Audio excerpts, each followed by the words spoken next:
হাজার কোটি টাকা থাকবে, চোখটা বন্ধ করো। এখন যদি বন্ধ হয়ে যায় তাহলে তোমার চোখ বন্ধ হওয়ার সাথে সাথে তোমার মালিকানায় এক আনাও নাই, সব শেষ। তোমার হাতের ঘড়ি, পায়ের জুতা, মাথার টুপি, গায়ের জামা, ও মা ও বোন, তোমার নাকের ফুল, কানের ধুল, হাতের বালা, গলার চেন, সব কিছু মানুষ টেনে টেনে খুলে নেবে। খুলতে খুলতে তোমার পাজামা, তোমার গায়ের জামাটাও খুলে তোমার ল্যাংটা বানায়া একটা চাদর দিয়া ঢেকে রাখবে। কিচ্ছু নাই তোমার, তুমি খালি এসেছো খালি হাতে। এই দুনিয়া থেকে কিছু সাথে করে নিতে পারবা না, সাথে যাবে তোমার আমল। পরিবার পরিজন, আপনজন, প্রিয়জন কেউ সাথে যাবে না, সাথে যাওয়া দূরের কথা।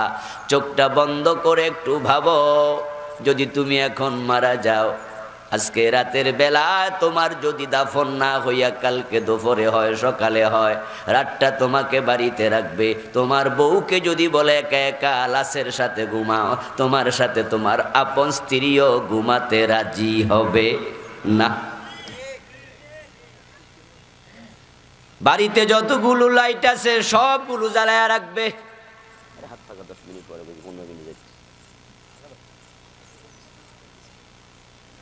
বাড়িতে সবগুলো লাইট জ্বালায়া রাখবে। আপন জনেরা সারা রাত সজাগ থাকবে। তোমাকে দাফন করার পরেও তারা রাতের বেলায় বাতি জ্বালায়া ঘুমাবে। জিজ্ঞাসা করলে কয় ভয় ভয় লাগে, হেনি আবার কবরতে আইয়া ধরে। তাই মরার পরের দিন মোমবাতি জ্বালায়া রাখে, বাতি জ্বালায়া রাখে। এমন জায়গাও বাংলাদেশে আছে না নাই? আমাদের কুমিল্লায় কোন কোন অঞ্চলে 4 দিন লাগাতার বাতি লাগায়া রাখে। এই এলাকায় আছে। এগুলো কুসংস্কার। আপনি এমন ভয়ার্থ হয়ে যান, আজকে আপনার স্ত্রী আপনাকে ঘরে একা পেতে চায়। আপনার সাথে আপনার স্ত্রী ঘরে যখন একাকী থাকবে, সে আপনাকে একান্তে কাছে পেতে চায়। ঘরের দরজাটা খোলা থাকুক এটাও পছন্দ করে না। বাসর ঘরে যদি তার বান্ধবী কয়, তোর সাথে আমি 15 বছর 20 বছর লেখাপড়া করছি, আজকে তোর বাসর ঘরে বান্ধবী রে, আমিও একটু থাকমু, জায়গা দিব। বড় ভাই, ছোট ভাই, আপনজন, প্রিয়জন কেউ যদি কয় আমিও থাকমু, কয় না। আপনজন প্রিয়জন দুনিয়ার কেউ সাথী হবে না। আমার হাজবেন্ড আর আমি বাসর ঘরে আমরা একা থাকবো। কত আপন, কত প্রিয়। কিন্তু চোখটা বন্ধ হলে বউরে যদি কয় লাখ টাকা দিমু স্বামীর লইয়া একটু একা থাকো, রাজি হবে না। ভয় লাগে, ভয়। তুমি ভয়ার্থ, তুমি বাঘ, তুমি বল্লুক, তুমি চোর, তুমি ডাকাত। তোমারে যে কবরে মাটি দেবে, ওই নতুন কবরের পাশ দিয়া যেত অনেকে ভয় পায়। এমন আছে না নাই? সামনে নতুন কবর আছে, সাবধানে যাইও। আশ্চর্য। ও বেটা, মরার পরে এমন ভূত হইয়া গেছে, জিন হইয়া গেছে যে নতুন কবরে আছে উইটা ধরবো। আজীব ব্যবহার। যে আপন জনের জন্য তুমি গায়ের ঘাম পানি করছো, তারা তোমাকে একা রাখে না। তারাই তোমার গায়ের জামা কাপড় খুলে নেবে, কানের ধুল, নাকের ফুল খুলে নিয়া, গায়ের জামা কাপড় খুলে নিয়া তোমাকে উলঙ্গ বানায়া সুন্দর করে গোসল দিয়া সাদা কাপড় পরায়া বিদায় দেবে।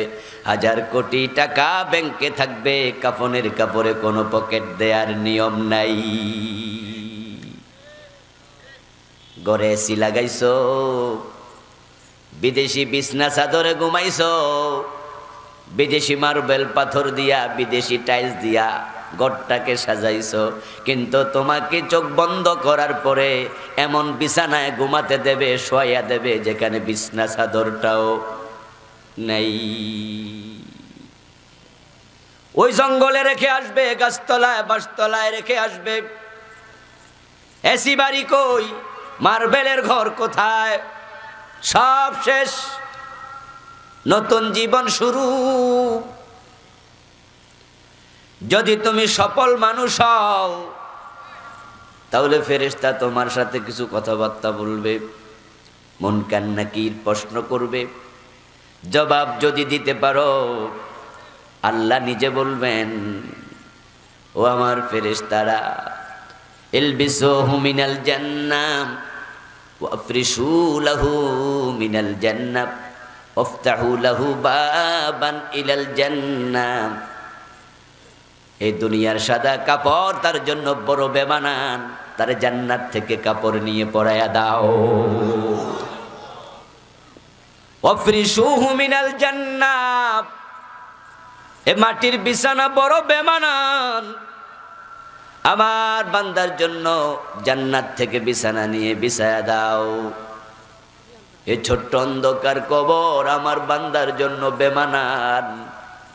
ওয়াফতাহু লাহু বাবান ইলাল জান্নাহ, জান্নাতের দিকে কবরের দরজাটা খুলে দাও। সফলতার জীবন শুরু। কখনোই বিছানা আল্লাহর কেড়ে নেবে না।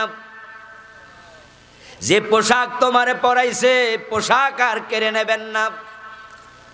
যেই আরাম তোমার শুরু হয়ে গেছে আরাম আর কমবে না। তোমার কবরটাই জান্নাতের টুকরা হয়ে গেল। ফেরেশতারা তোমাকে এইভাবে কবর রেখে বলবে, নাম কানাউমিল আরুস, বাসর ঘরে দুলা যেমন ঘুমায়, কেউ তাওকে ডিস্টার্ব করতে যায় না, ঠিক তুমি জান্নাতের বিছানায় ঘুমায়া যাও, তোমাকে কেউ ডিস্টার্ব করতে আসবে না। এক ঘুমে কিয়ামত হয়ে যাবে। ইসরাফিল আলাইহিস সালামের প্রথম সিংহার ফুৎকার সে টের পাবে না, দ্বিতীয় ফুৎকার টের পাবে না, তৃতীয় ফুৎকারে সে জেগে উঠবে। সুম্মা নুফিখা ফীহি উখরা ফাইযা হুম কিয়ামুন ইয়ানজুরুন। ইসরাফিলের শেষ ফুৎকারে কবর থেকে উঠে দাঁড়াবো। ইদাল কুবুরু বুসিরাত, কবরগুলো খুলে দেয়া হবে। সেই ইসরাফিল আলাইহিস সালামের তৃতীয় সিংহার ফুৎকার শুনে ঘুম থেকে জাগবে। এক ঘুমে কিয়ামত হবে, মাঝখানে ডিস্টার্ব কেউ করবে না। এজন্য আমি বলি দোস্ত, দুনিয়া ঘুমায়া ফজর কাজা করিও না।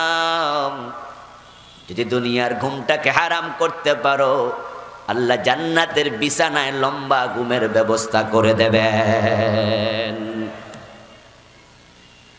সে ঘুম থেকে জেগে বলবে, মান বা'সানা মিন মারকাদিনা হাযা মা ওয়া'দার রাহমানু ওয়া সাদাকাল মুরসালুন। বলেন সুবহানাল্লাহ। ঘুম থেকে জেগে বলবে, মান বা'সানা মিন মারকাদিনা, আমার ঘুম থেকে কে আমারে ডাকলা? কি আরামের ঘুমে তো দিলাম, কি চমৎকার ভাবে ঘুমাচ্ছিলাম জান্নাতের বিছানায়, জান্নাতের পোশাক পরে কে ডাকলাম?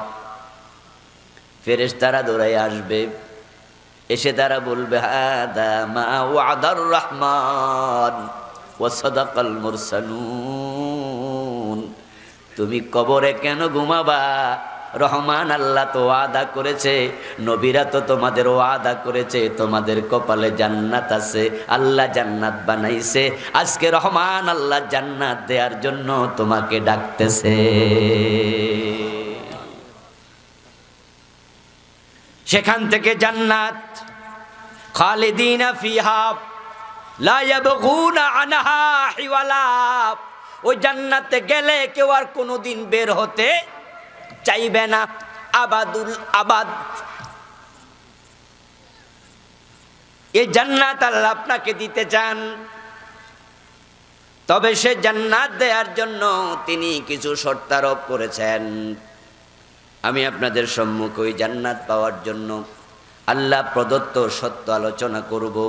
আল্লাহ তাআলা কুরআন মাজিদে বলতেছেন, তাজতানিবু, যদি তোমরা বিরত থাকো, কাবাইরা, কবিরা গুনাহগুলো থেকে, মা তুনহাউনা আনহু, যেই কবিরা গুনার বিরত থাকার আদেশ তোমাদের করা হয়েছে, তাহলে নুকাফির আনকুম সাইয়্যাতিকুম, তোমাদের নিজের চিন্তার বাহিরে মানবিক দুর্বলতার কারণে, তোমাদের খামখেয়ালিপনার কারণে কিছু গুনাহ হয়ে যাবে। যদি তোমরা কবিরা গুলা থেকে বাঁচতে পারো, ওই গুনাহগুলো আমি আল্লাহ এমনি মাফ করে দেব। যে সাগায়ের সগীরা গুনাহ তোমরা করে ফেলো, আমি এগুলো মাফ করে দেব। ইন্নাল হাসানাতি ইউযহিবনাস সাইয়্যাত, যখন তুমি কবিরা গুনাহ বন্ধ করে ভালো কাজ করা শুরু করে দিবা, ওই ভালো কাজের কারণে ছোট ছোট গুনাহগুলো এমনি মাফ হয়ে যায়। আর যখন তুমি কবিরা গুনাহ বন্ধ করে দেবে, নুদখিলকুম মুদখালান কারীমা, যে জান্নাতের কথা তখন বললাম, আল্লাহ বলে ওই সম্মানিত জায়গা জান্নাতে আমি আল্লাহ নিজ দায়িত্বে তোমাকে প্রবেশ করাইয়া দেব। এখন আমাদের জান্নাতে যাওয়ার শখ আছে। ওই জান্নাতে যেতে হলে কবিরা গুনাহ পরিত্যাগ করতেই, কারণ কবিরা গুনাহ করলে জান্নাত পাওয়া কঠিন। হযরত আদম আলাইহিস সালাম, মা হাওয়া আলাইহাস সালাম, তারা দুজন জান্নাতের ভিতরে ছিলেন। আল্লাহ তাদেরকে বানায়া বলে, ইয়া আদম উসকুন আনতা ওয়া জাওজুকাল জান্নাহ, ও আদম, তুমি এবং তোমার স্ত্রী তোমরা দুজন জান্নাতে বসবাস করো। তোমরা দুজন জান্নাতে থাকো, ফাকুলা মিনহা, জান্নাত থেকে যা মনে চায় খাও। পুরা জান্নাতের যেখানে যেতে মনে চায় যাও। এই বাতাস লাগে না গায়ে, সামনে এনে দাও একটু, বরাবর দাও। জান্নাতে যা খেতে মনে চায় খাও, জান্নাতের যেখানে যেতে মনে চায় দাও।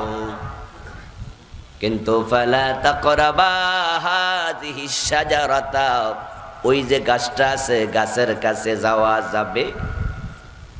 ফাতাকুনা মিনাজ জালিমিন, যদি যাও জালেম হয়ে যাবে। পুরা জান্নাত অবারিত, কিন্তু ওই গাছের কাছে যাওয়া নিষিদ্ধ। ওটার কাছে যেও না, আল্লাহ মানা করেছে যা, সেটা করার নামই কবিরা গুনাহ।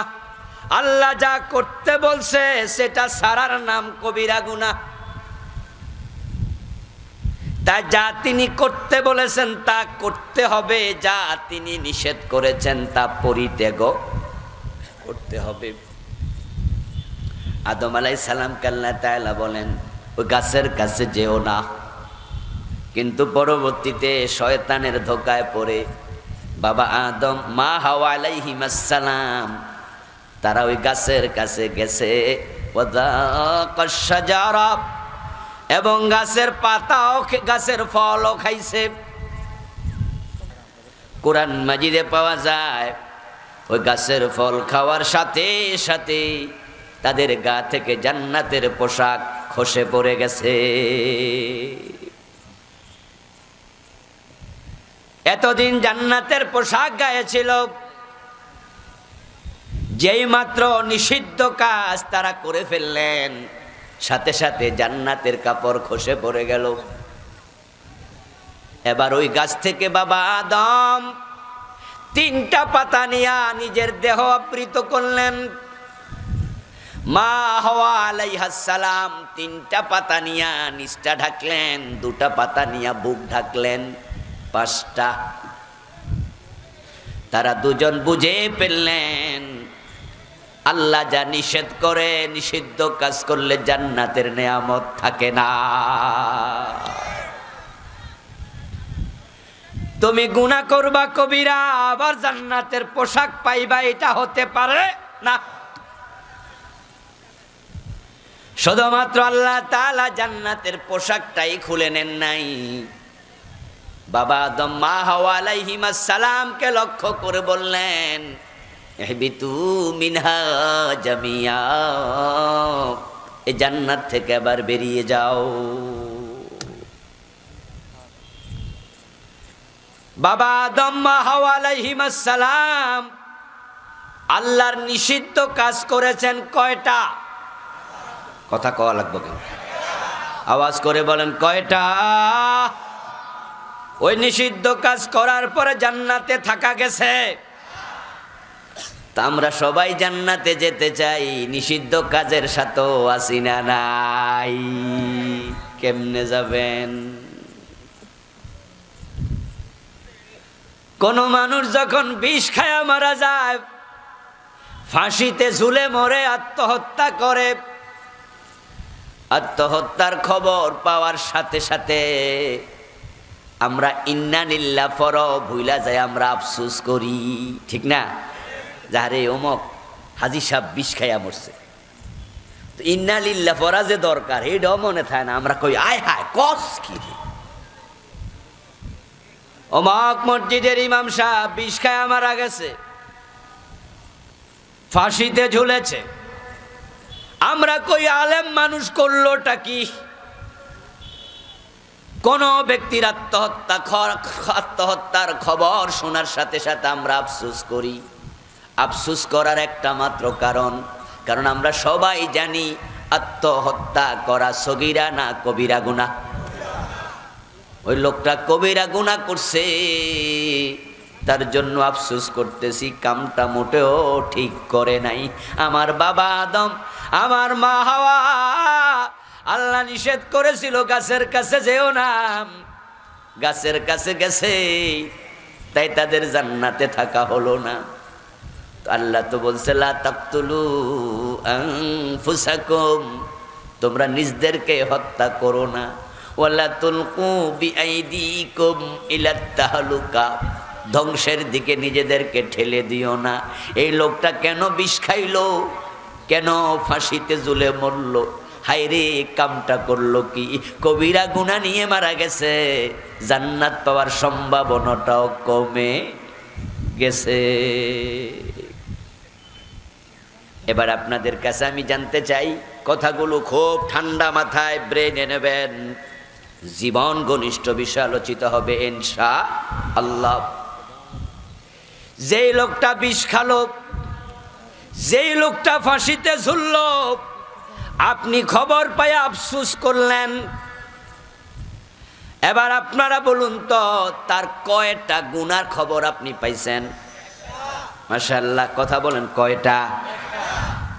এখন তার একটা কবিরা গুনার খবর পাইয়া তার জন্য যদি আফসোস করেন, এবার নিজের আমল নামার দিকে তাকান তো, আপনার আমল নামায় কবিরা গুনাহ আছে না নাই?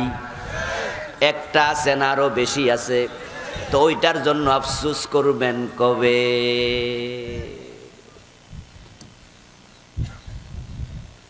ও বেটার, আমল নামার একটা কবিরা গুনার খবর আপনি জানেন, আর আছে না নাই আপনি জানেন না।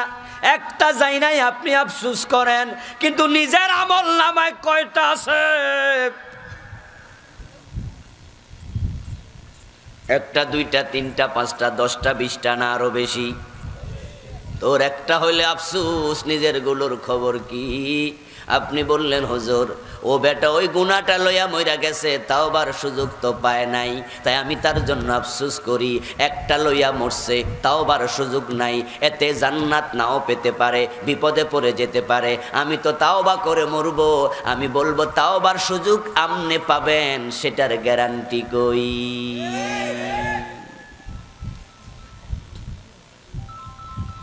ঠিক আজকে এই মাহফিলে বসে আছেন, এই মুহূর্তেও মরার সম্ভাবনা আছে না নাই?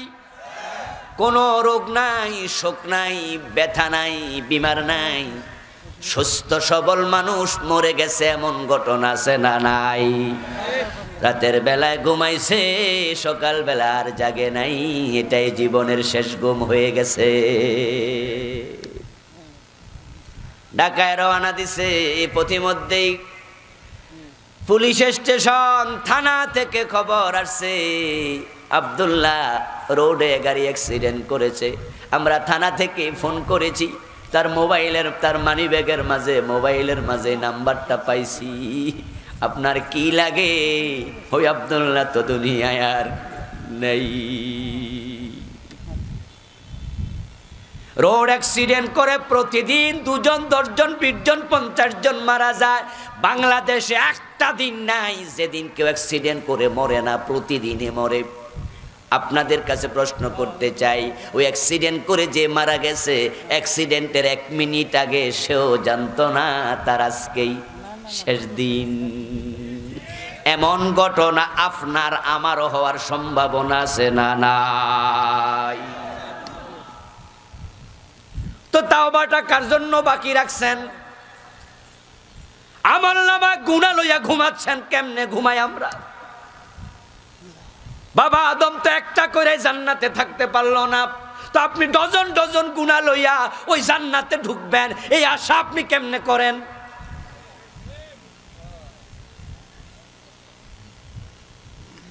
ও বেটা একটা অপরাধ করছে, ফাঁসি দিয়া বিষ খাইয়া আপনি আফসোস করতেছেন তার জন্য।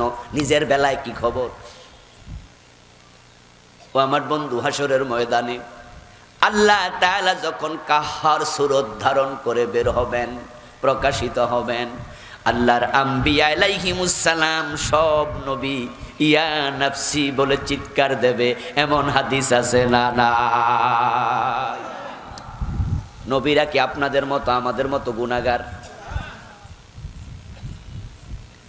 মদ পান করেছে এমন একটা নবী পাবেন না, মিথ্যা কথা বলেছে এমন একটা নবী পাবেন না, মানুষের হক খাইছে এমন একটা নবী পাবেন না, জেনা করেছে এমন একটা নবী পাবেন না।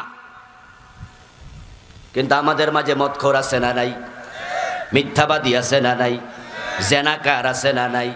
ওয়াদা লঙ্ঘন করেছে একটা নবী পাবেন না, আমাদের মাঝে ওয়াদা লঙ্ঘনকারী আছে না নাই? পরের জমি দখল করছে একটা নবী পাবেন না, আমাদের মাঝে এমন দখলকারী আছে না নাই? ওজন কম দে, মালে বেজাল দে, মানুষ ঠকায়, কবিরা নিয়ে আমি আজকে কথা বলবো, শুনতে পাবেন। আল্লাহর নবীর এমন ছিলেন না, তারপর ইয়া নাফসি করবে। কারণ শুধু একটা, কোন নবীর কখনো কখনো ভুলে চুকে নিজের অজান্তে হঠাৎ করে ছোটখাটো কিছু গুনাহ হয়ে গেছে। নবীদের মনে মনে চিন্তা, আল্লাহ যদি সেটার জন্য ধরে উপায় নাই।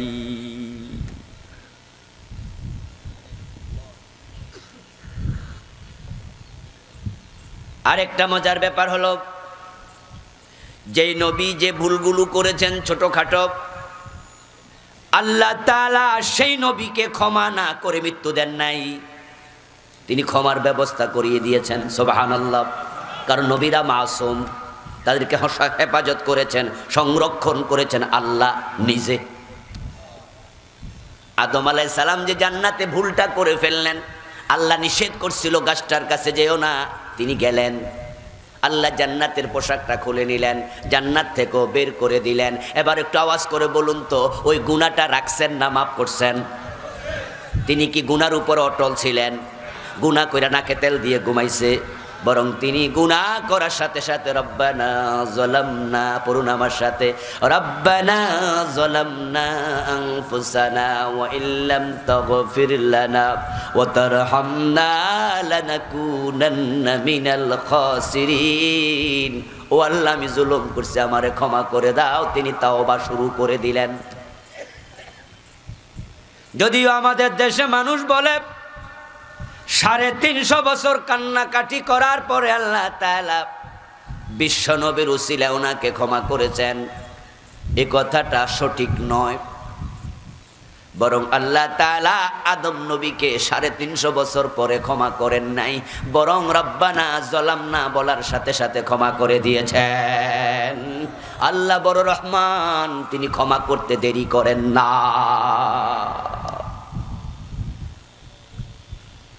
350 বছর কানতে কানতে বাবা আদম শ্রীলঙ্কার সিংহলে অ্যাডাম স্পিকে নেমেছেন।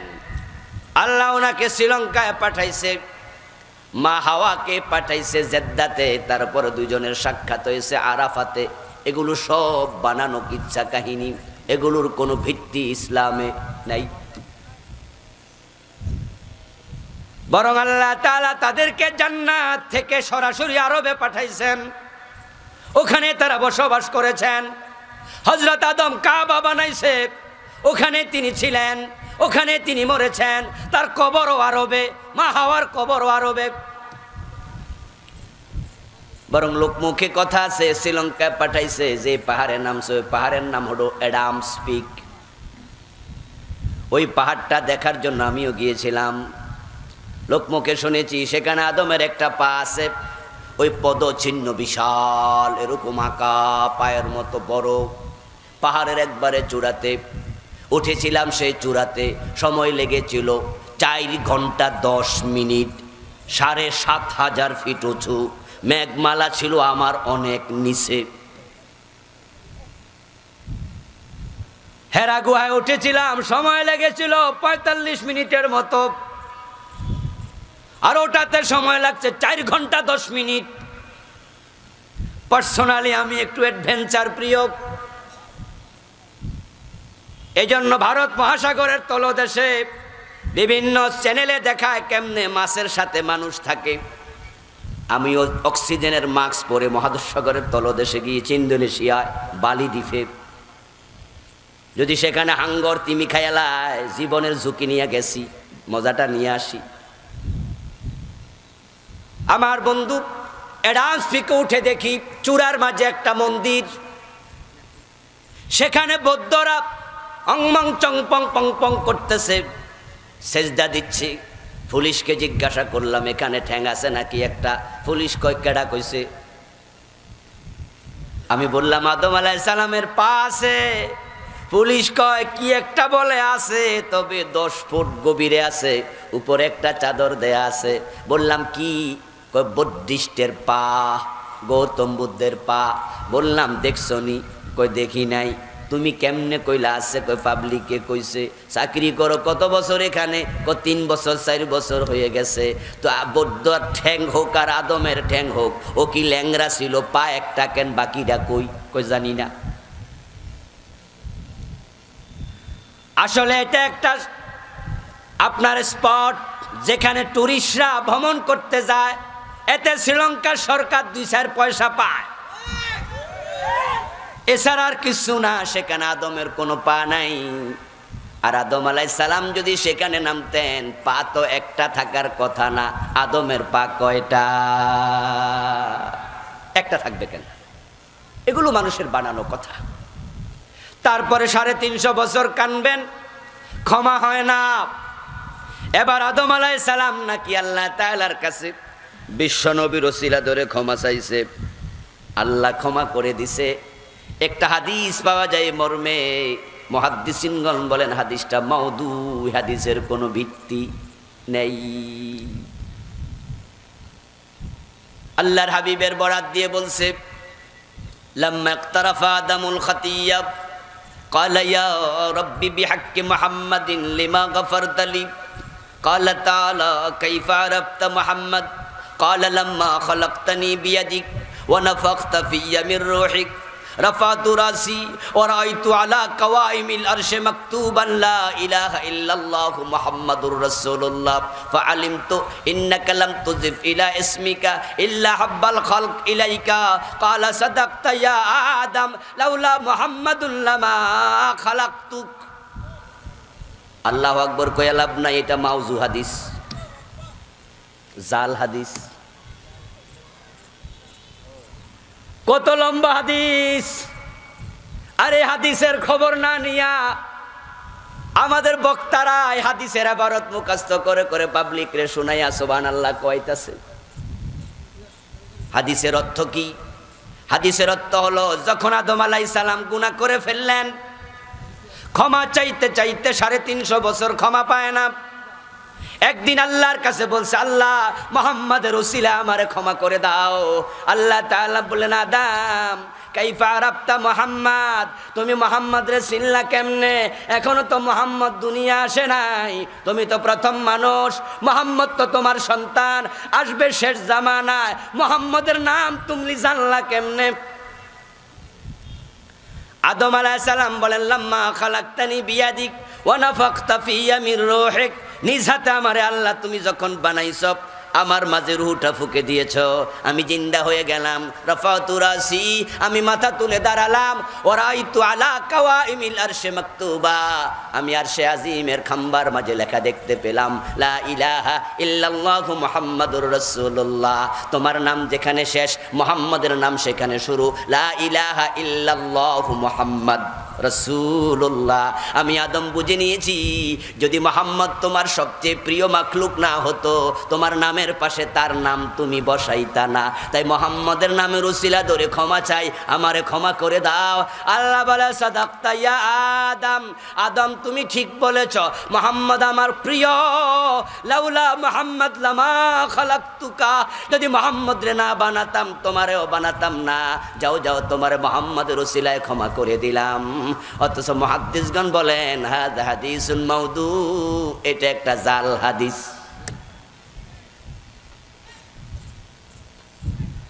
350 বছর পরে আল্লাহ ক্ষমা করে নাই, ক্ষমা করেছেন সাথে সাথে।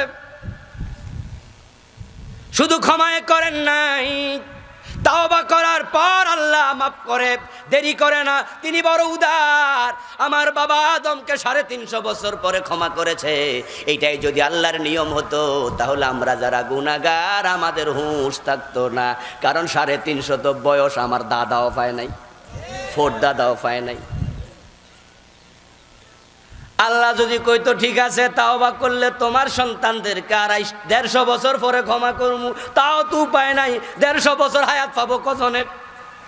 আল্লাহ যদি কইতো তাওবা করা 70 বছর পরে ক্ষমা করবো, নবী মুহাম্মদ পাইছে 63, তোমার খবর কি?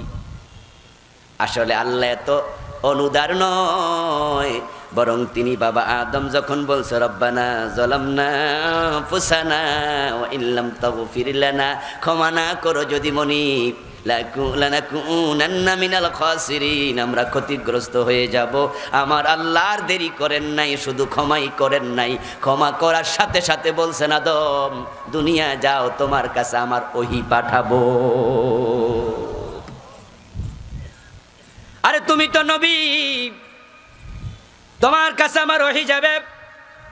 ফাইম্মা ইয়াতিয়ান্নাকুম মিন্নি হুদা ফালা খাউফুন আলাইহিম ওয়ালা হুম ইয়াহজানুন।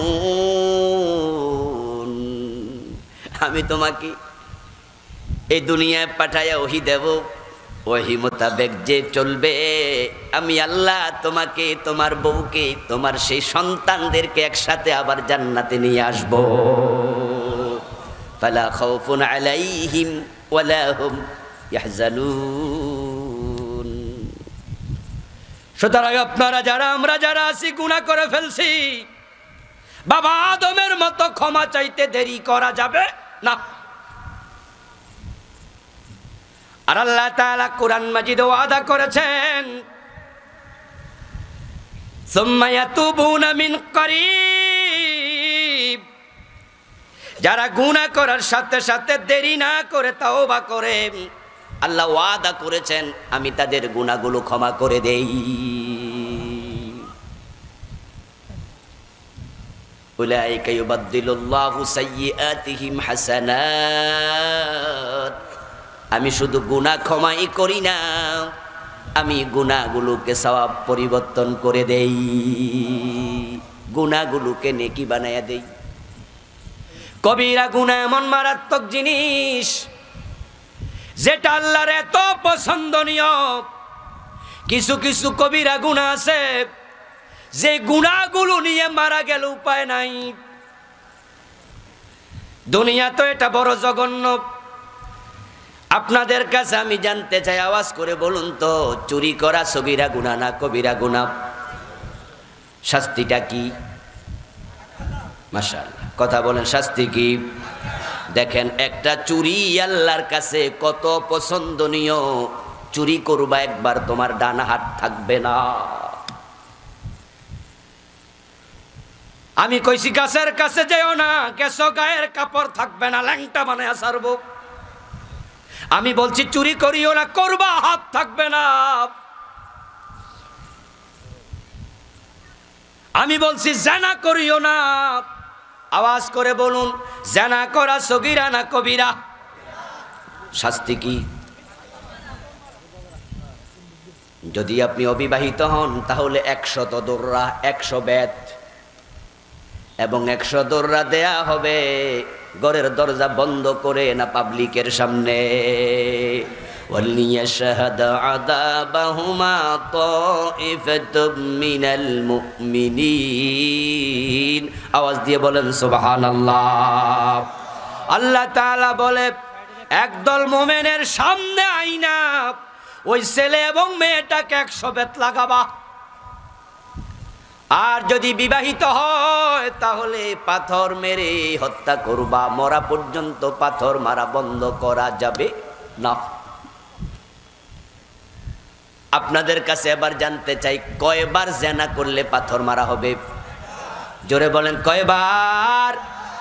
জেনা করা একবার, কবিরা গুনাহ 10টা না একটা? একটা করলে জীবন শেষ, পাথর মারো। 100 বেত লাগায় পিঠের চামড়া তুলে ফেলো। এবার বলুন তো, কেউ যদি এই যে আমার হাতে চায়ের কাপ আছে, এই 1 কাপ পরিমাণ মদ খায়, সগীরা গুনাহ না কবিরা গুনাহ? এ কবিরা গুনাহ শাস্তি কি? কয়টা? 80টা। মদ্যপানের অপরাধে প্রিয় পুত্রকে নিজ করে মেরেছ দোররা, মরেছে পুত্র তোমারই চোখের পরে। হযরত ওমর নিজের ছেলে আবু শাহমাকেও ছাড় দেন নাই। তুমি 1 glass, half glass, 1 cup, half cup মদ খাইয়া মাতাল হইবা, তোমাকে 80 বেত দেওয়া হবে। এবার বলুন তো, কেউ যদি 1 গ্লাস মদ খায়, কবিরা গুনাহ কয়টা? 10টা না একটা? কিন্তু পিঠের চামড়া থাকবে না। তাহলে আপনারা এবার বলুন তো, কবিরা গুনাহ হালকা জিনিস না গুরুতর? আল্লাহ তাআলা এটাই বলছেন, তোমরা যদি এই গুরুতর কবিরা গুনাহ ছেড়ে দাও, আমি তোমাদের জান্নাতে প্রবেশ করাইয়া দেব। এখন আমরা মানুষ, গুনার প্রতি আমাদের লোভ আছে, আকর্ষণ আছে। গুনাহ করার প্রবণতা মানুষের সৃষ্টিগত, মজ্জাগত। কোন সুন্দরী নারী দেখে কোন ফেরেশতা তাকে প্রেমপত্র দেয় না। প্রত্যেকটা নারীর সাথেও ফেরেশতা আছে না নাই? কথা বলতে হবে তো। আওয়াজ কি শোনা যায় ঠিকঠাক মতো? তাহলে জবাব দেন। কিরামান কাতিবিনা ইয়ালামুনা মা তাফআলুন। আপনার আমলনামা লেখার জন্য আপনার সাথে ফেরেশতা আছে না নাই? তো মেয়েদের সাথে আছে না নাই? কোন মেয়েরে ফেরেশতা প্রেমপত্র দিছে? মোবাইলে SMS করছে, মিস কল দিছে? এর কারণ হলো মেয়েদের প্রতি ফেরেশতাদের মনে কোনো আকর্ষণই নেই। এখন সুন্দরী কোনো মেয়ে দেখলে আমরা যারা মানুষ, তাদের প্রতি আমাদের আকর্ষণ আছে না নাই? 80 বছরের বুড়ারও যদি বউ মরে, বেডাও কম বয়সী মাইয়া বিয়ে করার বান্দরে।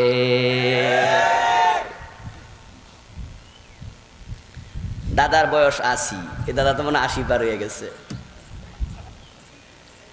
যদি আমার এই দাদারেও কই আপনার আরেকটা বিয়া করামু, উনি যদি রাজি হয়, আমি জানি না হইব কিনা, তেল মেল দিয়া যদি রাজিও করতে পারি। যদি কই দাদা আপনার মতো একটা বুড়ি, কইব না রে দাতি। এটা শুধু উনার একা না, আমাদেরও আছে। ফেরেশতা প্রেমপত্র দেয় না, আমরা কেন দেই?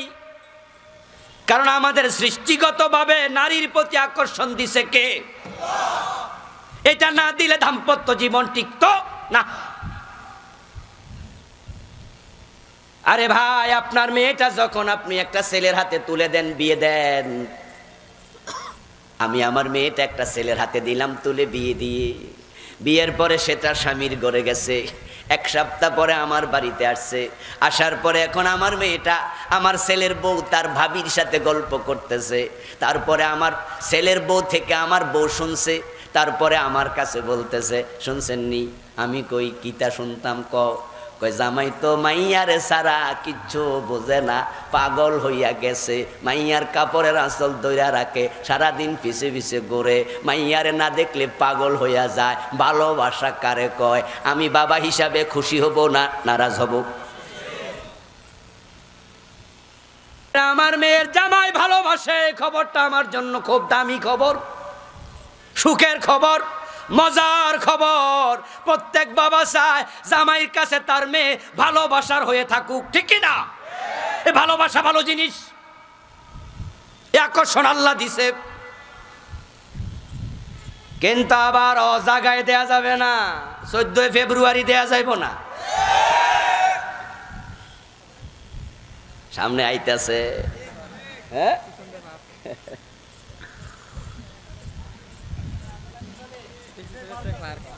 ও পিছনে ফার্ক আছে। 14 ফেব্রুয়ারির নাম দিছে বিশ্ব ভালোবাসা দিবস। আমি বলি যাদের অন্তরে ভালোবাসার অভাব তাদের দিবস লাগে, আমাদের অভাব নাই। আমরা 365 দিন ভালোবাসা দিতে চাই।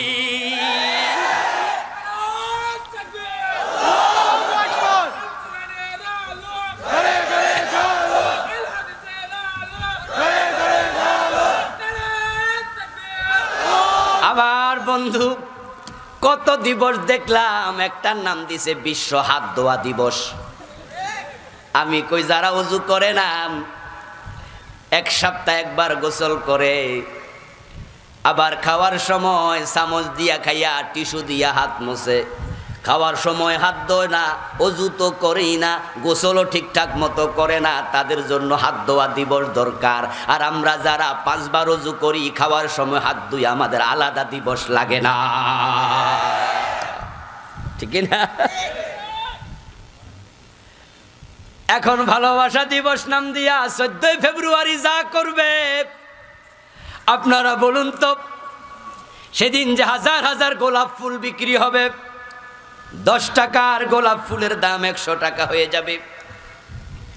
হাজার হাজার যুবতীর মাথার চুলে যুবকেরা গোলাপ ফুল ঢুকাইয়া দেবে, সেটে দেবে। আপনাদের কাছে আমি জানতে চাই, ওই 14 ফেব্রুয়ারি ভালোবাসা দিবস নাম দিয়া যারা রাস্তায় নেমে জোড়ায় জোড়ায় বাদাম খাবে, হাতে হাত রেখে হাঁটবে, গোলাপ ফুল গুজে দেবে, তাদের মাঝে বিবাহিত বেশি না অবিবাহিত বেশি? বিবাহের আগে যেটা হয় এটার নাম ভালোবাসা না বেহায়াপনা? তাহলে এটার নাম ভালোবাসা দিবস নয়, এটার নাম হওয়া দরকার বিশ্ব বেহায়া দিবস। সাবধান, সেদিন স্কুল কলেজে আপনার বাচ্চা যাবে, বাবা মা হিসাবে খেয়াল রাখবেন কোথায় যায়। ছেলেদের প্রতি নজর দিন, মেয়ের প্রতি নজর দিন। আজকে ভালোবাসা শুধুমাত্র গল্পের মাঝে সীমাবদ্ধ নয়। ওই ঢাকাতে কয়েকদিন আগে একটা মাইয়া ধর্ষিতা হয়েছে বন্ধু দিয়া, তারপরে মইরা গেছে। এতে বোঝা যায় আপনার সন্তানকে এটা গভীরে নিয়ে যায়, সতীত্ব থাকবে না। তারা ব্যভিচারিণী হয়ে যাচ্ছে, ব্যভিচারী হয়ে যাচ্ছে। আমার বন্ধু, কবিরা গুনাহ থেকে বাঁচতে হবে। কবিরা গুনাহ করার মতো মনের ভিতরে আল্লাহ তাআলা সৃষ্টিগতভাবে কিছু আকর্ষণ দিছে। কোরআন মাজিদে আসছে, যুজ্জিনা লিন-নাসি হুব্বুশ শাহওয়াতি মিনান নিসা ওয়াল বানিন ওয়াল কানাতিরিল মুকান্তারা মিনায-যাহাবি ওয়াল ফিদ্দা ওয়াল খাইলিল মুসাওওয়ামাতি ওয়াল আনআম। নারীর আকর্ষণ দিয়েছি, এটার মতো মারাত্মক আকর্ষণ আর একটাও নাই, তাই এটার আল্লাহ 1 নম্বরে আনছে। এবং এটার আল্লাহর একটা কুদরত বটে। তিনি কোরআন মাজিদে বলছেন, অমিন আয়াতিহি আন খালাকা লাকুম মিন আনফুসিকুম আজওয়াজা লিতাসকুনু ইলাইহা ওয়া জাআলা বাইনাকুম মাওয়াদ্দাতাও ওয়া রাহমা। সৃষ্টিগতভাবে নারীর প্রতি আকর্ষণ পুরুষের দিলে দিয়েছি, পুরুষের প্রতি আকর্ষণ নারীর দিলে দিয়েছি। তাই তো মা তার ছেলেকে একটু বেশি ভালোবাসে, বাবা তার মেয়েকে একটু বেশি ভালোবাসে, ভাই বোনকে একটু বেশি ভালোবাসে, স্বামী স্ত্রীকে ভালোবাসে। এই ভালোবাসা আল্লাহর দেয়া দান, সীমালঙ্ঘন করা যাবে না। এবং এই নারীর প্রতি পুরুষের ভালোবাসাটা এত তীব্র, আপনি যে বাচ্চার বয়স 5 বছর 7 বছর বিয়ে শাদী এখনো বোঝে না কি জিনিস, হেরো যদি কোন বাতিজা বিয়া কুরবানি, দেখবেন এত মুস্কি হাসি দেবে।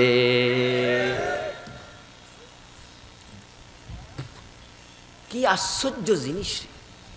আরাফার মাঠে দেখি এক ছেলে স্যান্ডেল বেচতেছে, কারণ অনেক হাজিদের তো এহরাম পরা অবস্থায় পায়ে এমন স্যান্ডেল পরতে হয় যে স্যান্ডেলে পা ঢাকবে না, পিতা থাকবে দুটা, উপরে ঢাকনা থাকা মাকরু। তো যেহেতু হাঁটাহাঁটি করা লাগে, কারো স্যান্ডেল ছিঁড়েও যেতে পারে। তো একটা বাচ্চাকে দেখি সে স্যান্ডেল কতগুলা ব্যাগের মাঝে লইয়া, কয়টা বগলের তলে, কয়টা হাতে লইয়া সে হাঁটতেছে, মানে স্যান্ডেল বিক্রি করবে। বয়স 7-8 বছর হবে। তো আমার সাথে ছিলেন একজন মুরব্বী, খুবই আপনার কৌতুকপ্রবণ, খুব ভালো মানুষ, খুব হাসি খুশি থাকে। আমরা কি বলি জানি, এই জাতীয় মানুষ যারা খুব হাসি খুশি থাকে, কি বলেন আমরা তাদের দেশে? রসিক। রসিক নাকি? এই মাইকওয়ালা আওয়াজ বাড়াও।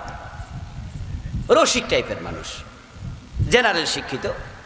তা আমরা দুইজন বসে আছি, ওই বাচ্চা আইসে, সে এসে বুঝাচ্ছে তার আরবি ভাষা দিয়া যে স্যান্ডেল কিনবানি। তো আমার সাথী মুরব্বিটা হেরে জিগাইতেছে, কিরে এই বয়সে ব্যবসা করস, বিয়ে করছত নাকি? তো হে কি বাংলা বোঝে? কথা কন না কেন? বাচ্চা বাংলা বোঝে? উনি রসিক মানুষ, তাই রস করতেছে, এই বয়সে ব্যবসা করস, বিয়ে করছস?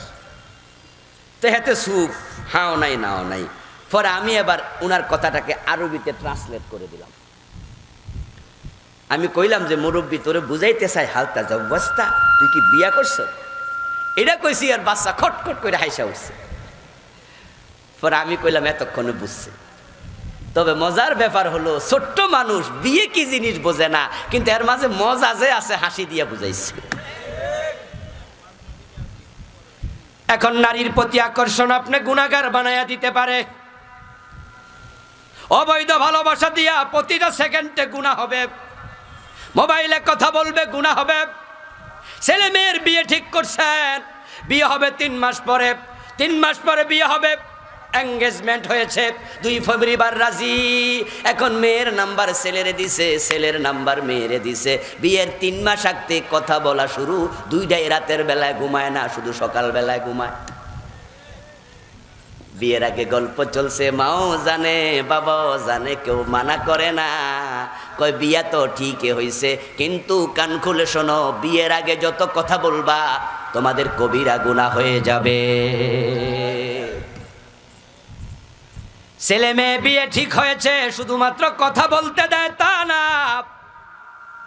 ওই ছেলেটা মেয়ে বাজার করতে নেবে, ভৈরব বাজারে যাবে, কিশোরগঞ্জে যাবে, কেউ ঢাকা পর্যন্ত চলে যায়। তারা বিয়ে হয় নাই, একসাথে চলুক, একজন আরেকজনকে জানুক, তারা চিনুক পরস্পর। এই মানসিকতায় ছেলের হাতে মেয়েটা বিয়ের আগে তুলে দেয়। এমন জালেম বাবা মা আছে না নাই? সীমা লঙ্ঘন করলে কবিরা গুনাহ হয়ে যাবে। তুমি কেন বোঝো না, কেন বোঝো না ভাই? ঠিক বিয়ের মজলিসে দুলা সেজে নৌশা সেজে হাজির হয়েছে, টুপি মাথায় দিয়ে স্পেশাল কাপড় পইরা। ওই বিয়ের মজলিসে গন্ডগোল লেগেছে, বিয়েটা হয় নাই, এমন ঘটনাও আছে না নাই? তাহলে তোমার মাইয়া যে বেড়ার লগে 3 মাস চলছে, এখন কি করবা? কই যা যা হয়েছে ফিরি হয়েছে, অসুবিধা নেই। আস্তাগফিরুল্লাহ। এই জন্য কবিরা গুনার ব্যাপারে কখনো অসাবধান হওয়া যাবে না। আমি কয়েকটা উদাহরণ দিয়ে বুঝাইছি। একটা কবিরা গুনার কারণও জান্নাত থেকে আল্লাহ বের করে দেয়, তোমার একটার কারণেও হয়তো জান্নাতে ঢুকতে তিনি দেবেন না। মূসা আলাইহিস সালামের কাছে লোকজন যাবে হাসরের ময়দানে, আমাদের জন্য আল্লাহর কাছে একটু সুপারিশ করেন। মূসা নবী কই ইয়া নাফসি ইয়া নাফসি ইয়া নাফসি লাস্তু লাহা, আমি পারবো না, আমি পারবো না। লোকজন কয় আপনি না নবী, আপনি না কালিমুল্লাহ, আপনি না আল্লাহর সাথে দুনিয়ায় কত গল্প করছেন, এখন এরকম করেন কেন? প্লিজ প্লিজ প্লিজ, আমরা বড় বিপদে আছি হাসরের ময়দানে, আমাদের হাঁটু পরিমাণ পানি, কামাজা পরিমাণ ঘাম, মাথা পরিমাণ ঘামের পানি, আমরা ডুবে আছি কষ্টে, আপনি একটু আল্লাহর কহন। আল্লাহ তো আপনার কালিমুল্লাহ বলেছে, কাল্লামাল্লাহু মূসা তাকলিমা, আমরা কোরআনও আপনার কথা পড়েছি। মূসা নবী তখন বলবে শোনো, আমি বনি ইসরাইলের এক বেটার একটা থাপ্পড় দিয়েছিলাম একদিন। আমি ঘর থেকে বের হছি, রাস্তার মাঝ দিয়া হেঁটে যাচ্ছি, সামনে একটা বাজার। দিনের বেলায়, দুপুর বেলায় মানুষ প্রচন্ড রোদের কারণে ঘর বাড়িতে আছে, বাজারে তেমন নাই। দেখলাম দুটা লোক ঝগড়া করতেছে। দুইটা লোক ঝগড়া কইরা একটা আর একটার উপরে চড়াও হয়েছে, থাপ্পড় কিল দিতেছে। আমি হেঁটে যাচ্ছি, যেই বেটা মাইর খায় সে আওয়াজ করে বলে, ও মূসা আমারে বাঁচাও, প্লিজ হেল্প মি। আমরা বলি না অনেক সময়, ভাই ভাই আমার একটু সাহায্য করেন। আমি মূসা দৌড়াইয়া গেলাম, দৌড়াইয়া যাইয়া আমি মাঝখানে ঢুকলাম। যে বেটা থাপ্পড় দেয়, কিল ঘুষি দেয়, তারে আমি বললাম, ও মিয়া থামো, আর মারিও না। মারো কেন? ওই বেটা কয়, তুমি কে? তোমার কাছে আমি জবাব দিতে হবে কেন মারি? তুমি কে? এ জাতীয় কিছু মাস্তান জালেমে দেশে আছে না নাই? কথাবার্তার মাঝে এমন অহংকার। কয়দিন আগে লাকসামে আমরা দেখেছি, বক্তা মাহফিলে ওয়াজ করে, ওর মাইকটা কেড়ে নিয়ে গেছে এলাকার একটা জালেম, ঠিক না? দেখছেন নি আপনারা? দেখছেন?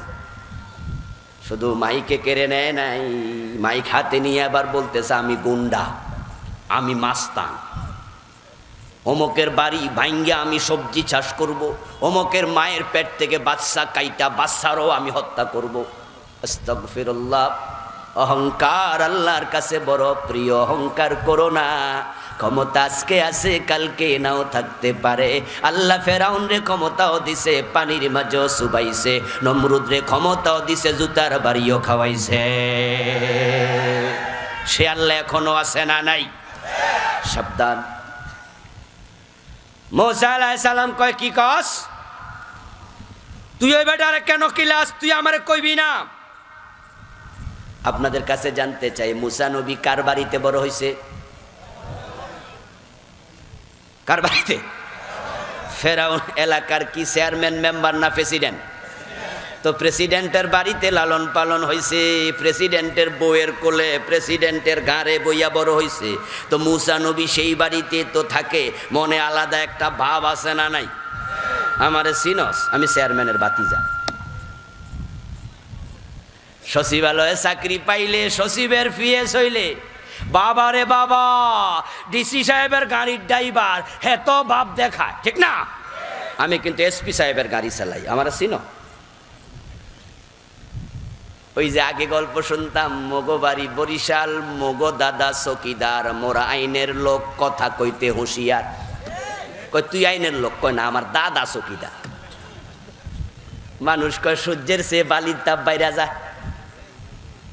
মূসা নবী আলাইহিস সালামের মাঝে একটা হিট আছে, তুই বেটারে কিলাবি? আমি জিগাইছি কেন কিলাস? তুই উল্টা বলস কিনা, আমি তোরে কমু কেন? মেজাজ গেছে গরম হইয়া। হযরত মূসা তো এমনি একটু মেজাজি, তারিখে পাওয়া যায়।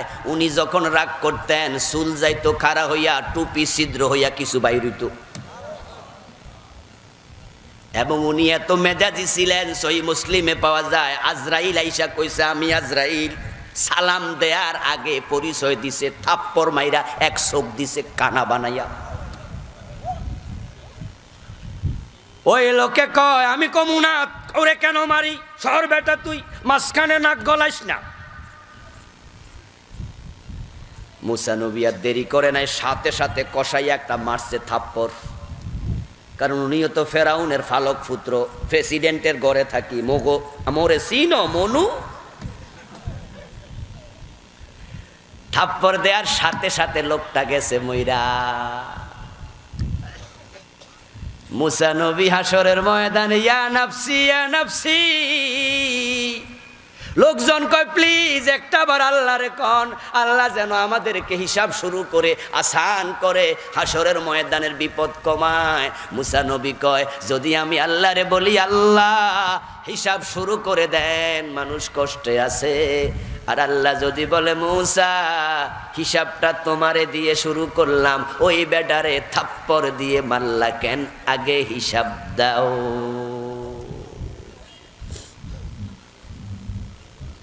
তাহলে আমার উপায় নাই, আমি পারবো না, ইব্রাহিমের কাছে যাও।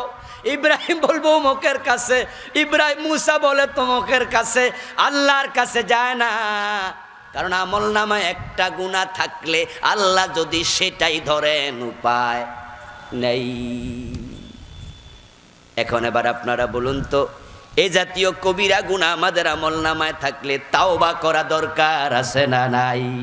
তাওবা করতে হলে কবিরা গুনাহ কারে কয় আগে জানতে হবে। বাংলাদেশের লোকেরা অনেকে কবিরা গুনাহ বুঝেই না। তাই তো আপনি দেখবেন রাস্তার মাঝে চা দোকানে বসে আছে, টেবিলে চা দোকানের বাহিরে টেবিলে বসা, হে টেবিলে বইয়া লঙ্গি এভাবে ধইরা রান চুলকাইতে, হাঁটু চুলকাইতে চুলকাইতে চুলকাইতে চুলকাইতে লঙ্গি আনছে রানের গোড়া। পাবলিক বৈশা আছে, হে লুঙ্গি রানের গোলায় তুইলা বৈশা আছে, চুলকানো ছাড়াও দেখা যায় লুঙ্গি মাঝখানে এভাবে দিয়া রান খোলা রাইখা বৈশা আছে রাস্তার পাশে। এমন লোক আছে না নাই? আপনাদের কাছে জানতে চাই 17 টাকা নফল না ফরজ? ফরজ লঙ্ঘন করলে সগীরা না কবিরা গুনাহ? এ বেটার এখানে কি ফানি উঠছে? হে লুঙ্গি তুলছে কেন?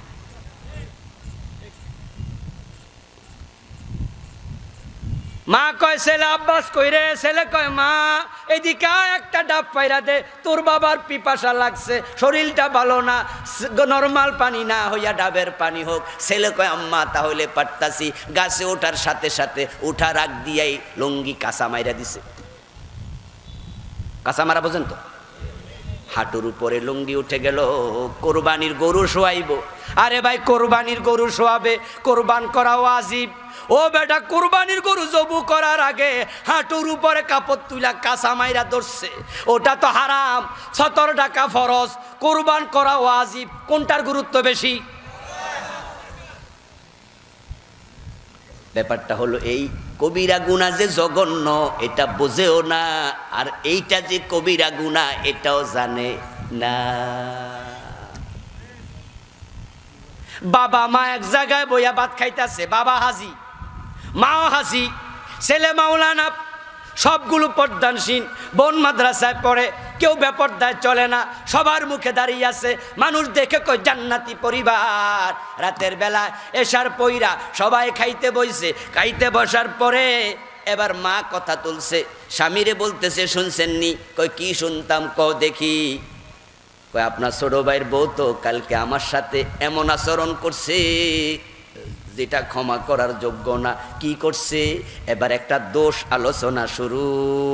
স্বামীও কয় মেয়েটা আসলে বেদ্যপ, ছেলে কয় শাশি আম্মা বড় খারাপ, মাইয়া কয় শাশি আম্মার আরো দোষ আছে। সবাই মিলে গীবত শুরু করেছে। শয়তান হাততালি দিয়ে কয় তোদেরকে বেনামাজি বানাইতে পারি না, কিন্তু গীবতের কবিরা গুনাহগার বানাইয়া দিলাম।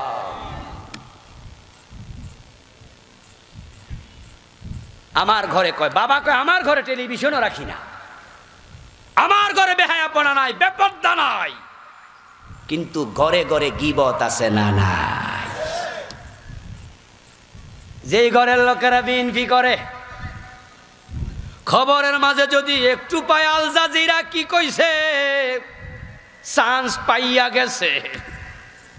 এখন এবার শেখ হাসিনারে দুইয়া ডিটারজেন্ট পাউডার দিয়া ছেলেও বকে, মেয়েও বকে, মাও বকে, বাবেও বকে, সবাই বৈশা রাজনীতি শয়তান হাততালি দিয়া কয় সব দিনে কবিরা গুনাহগার বানাচ্ছি।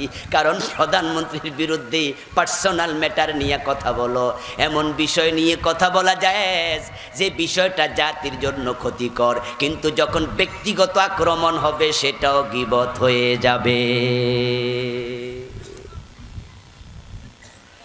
যারা এবার আওয়ামী লীগ করে খালেদার বিরুদ্ধে কথা উঠছে, চলছে ডিটারজেন্ট পাউডার সারা দোলাই।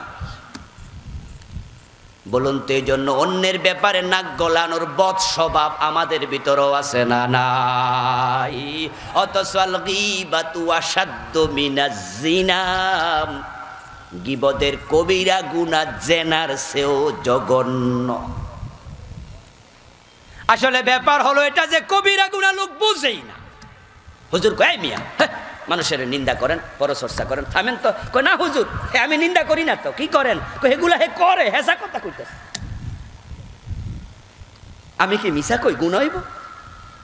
ওরে না ভাই, রাসূলুল্লাহ প্রশ্ন করলেন আতাদরুনা মাল গীবা, তোমরা কি জানো না কি গীবত কারে কয়? মাইকলা, মাইকলা আওয়াজ আরো বাড়াই দে। সুজা পরে তুই না আসবি বেটা, আমি এখানে জানি নাকি? ওয়াজের আওয়াজ হবে ঠাস ঠাস করে, মজা পাবো, আমার কণ্ঠ পর্যন্ত ব্যথা হয়ে যেতেছে। আমি কি করতাম? আমি বুঝি এগুলা। শোন ভাই, প্রয়োজন একটা হরণ ভিতরে দে যা। আমার বন্ধু সাহাবাদেরকে রাসূল বলে গীবত কারে বলে জানোনি? সাহাবায়ে কেরাম চুপ। আল্লাহু ওয়া রাসূলুহু আলাম, আল্লাহ এবং রাসূল ভালো জানে। রাসূলুল্লাহ বলে যিকরুকা আখাকা বিমা ইয়াকরাহু, তোমার ভাইয়ের পিছনে এমন কথা বলবা যেটা সে পছন্দ করে না, এটা সত্য হলেও এটার নাম গীবত হয়ে যায়। কবিরা গুনাহ মারাত্মক জিনিস। হাসরের ময়দানে এমন অনেক আল্লাহওয়ালা, অনেক বড় আমলওয়ালা হাজির হবে, কিন্তু সে জাহান্নামী হবে। আমল থাকবে, সওয়াব থাকবে পাহাড় পরিমাণ, কিন্তু তার আমলগুলো পাবলিক নিয়ে যাবে। রাসূলুল্লাহ প্রশ্ন করেন মাল মুফলিস, তোমরা কি জানো নাকি অসহায় লোককে, দরিদ্রকে? সাহাবায়ে কেরাম বললেন লাইসা লাহু দিনারুন ওয়ালা দিরহামুন, যার টাকা পয়সা নাই সেই হলো গরিব। বিশ্বনবী বলেন আমি সেটা বুঝাই নাই, আমি বুঝাইছি আখেরাতের গরিবকে। আখেরাতে সেই হলো গরিব যেই লোকটা অনেক নেক আমল নিয়ে উঠবে, কিন্তু তার সাথে সাথে থাকবে পাবলিকের অনেক হক জড়িত। সে কাউকে বকা দিছে, কাউকে গালি দিছে, কারো গীবত করছে, কারো টাকা মাইরা খাইছে, কারোর ওজনে কম দিছে, কারো মালো বেজাল দিছে, কারো জমি দখল করছে। আল্লাহ হাসরের ময়দানে সবাইকে ডেকে ডেকে তার সওয়াব থেকে সওয়াব দিতে থাকবেন। আপনি যখন কারো গীবত করবেন, আপনার আমলনামার সওয়াব অটোভাবে তার আমলনামায় চলে যাবে। এজন্য আমরা মাঝে মাঝে বলি গীবত যদি করো নিজের মা বাবার করবা, অন্য মানুষের কাছে নিন্দা করলে নিজের মায়ের করবা, বাবার করবা। আপনি বলবেন হুজুর বলেন কি, আমার বাবা মায়ের নিন্দা আমি মানুষের কাছে কেমনে করি? আমি বলবো দোস্ত, কারণ তুমি যদি তোমার বাবার নিন্দা করো, মায়ের নিন্দা করো, তাহলে তোমার আমলনামার সওয়াবটা তোমার মা বাবা পাইবে, নিজের লোকের উপকার হবে। তুমি তোমার দুশ্মনের গীবত কইরা তুমি তো লসে পইরা গেছো, দুশ্মন জিতলো, তুমি গেলে ঠকে। এখন কবিরা গুনাহ কারে কয় সেটা আমি শুরুতে আবার বলি, তারপরে কয়েকটা কবিরা গুনার নাম বলে আমরা আলোচনার শেষ দিকে যাব। কবিরা গুনাহ হলো হিয়ামাত তাফাকাতি শরাব আলা তাহরিমিহি, যেই কাজটা করলে হারাম হয় শরীয়তের বিধানে সব আলেমের মতে এটার নামই কবিরা গুনাহ। এবার বলুন তো, ফজরের নামাজ পড়া নফল না ফরজ? আওয়াজ করুন, নফল না ফরজ? ফজরের নামাজ না পড়া হালাল না হারাম? তাহলে এটাই কবিরা গুনাহ। এবার বলুন তো, মদ পান করা হালাল না হারাম? এটাই কবিরা গুনাহ যদি করেন। বলুন তো, মিথ্যা কথা বলা হালাল না হারাম? এটাই কবিরা গুনাহ। তাহলে সংক্ষেপে ব্যাখ্যা হলো, যেই কাজটা হারাম সেটাই করা যাবে না। আল্লাহ তাআলা যা ফরজ করেছেন তা আমল করা আবশ্যক, তরক করা হারাম। আল্লাহ যা নিষেধ করেছেন তা তরক করা আবশ্যক ও তাতে লিপ্ত হওয়া হারাম। আর একটা সংজ্ঞা হলো কবিরা গুনার, হিয়া কুল্লু যামবিন খাতামাহুল্লাহু তাআলা বিনারিন আও গাদাবিন আও লানাতিন আও আযাব। আপনি কোরআন পড়লে পাবেন এইটা করো না, এটা করো না, এটা করো না, তারপরে আবার আছে যদি করো আল্লাহ আযাব দেবে, আল্লাহ লানত দেবে, আল্লাহ গজব দেবে, আল্লাহ শাস্তি দেবে।